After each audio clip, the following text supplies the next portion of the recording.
Hi, it's Gabby Victoria. This is my PS 102 Lab Week 9 video.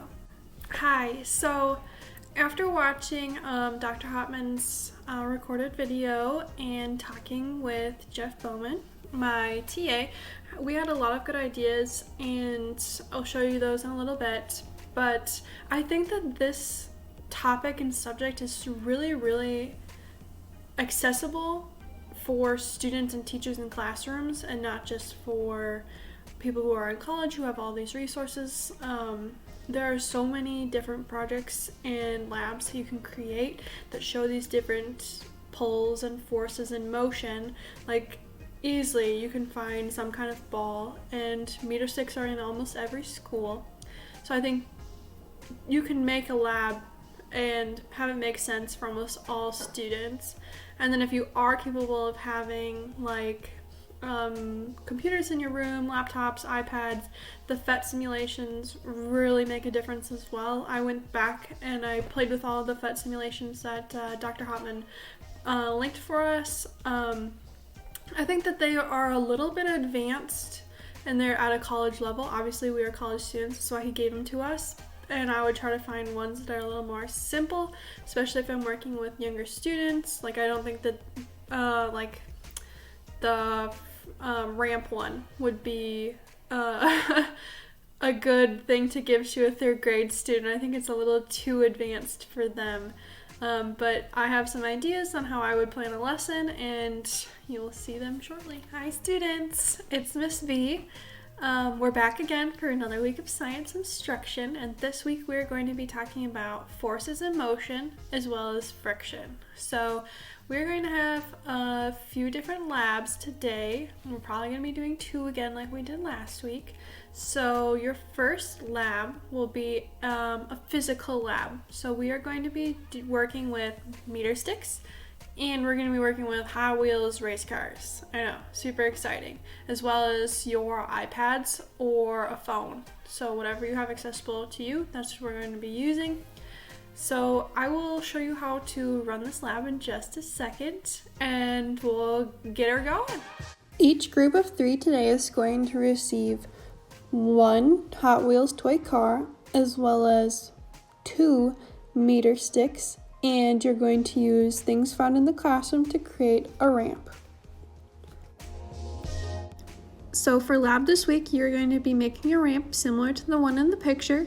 One of you will be letting go of the car, one of you will be catching the car, and one of you will be taking a video on one of the classroom iPads.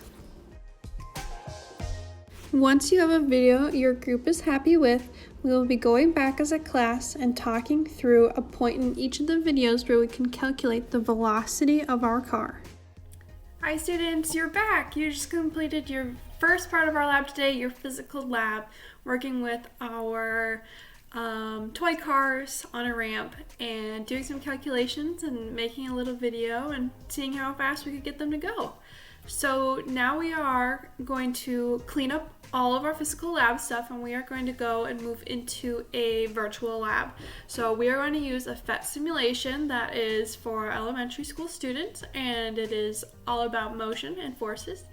And I will show you how to work some of the things, and I will pose a question at the end for you guys to find out after you kind of monkey around with the lab, and we're gonna have a quick talk afterwards and see what we learn. Inside of your PhET lab, when you first open it, for today, I need you to click on and turn on the masses. We are going to be answering a question at the end, and we're going to need to guess this present mass based off of using our little orange guy. So to get this to start, you're going to drag your little orange guy over and he's going to apply forces. You can see that below on the slider scale. And I can take forces off and my guy will stop moving. But because I've applied force, you might see this continue to move. If I want to apply a negative force going the opposite direction, I can use the slider scale as well and make it go opposite or forwards. You can also click restart Always remember to turn masks back on because we're going to be guessing the weight of this present based off of how hard our guy has to push, based off of what we know about our trash can, our 2 boxes, and our refrigerator weights. So you can change these weights out by just clicking and dragging.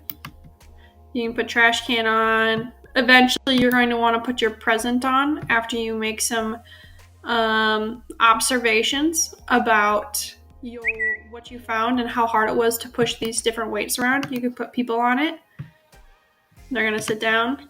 And again, you're going to probably push them to the right. So you're going to have positive newtons. And make your observations. Try to make a guess about what you think this present might weigh compared to all the different other weights that we have provided. And we're going to have a quick talk afterward.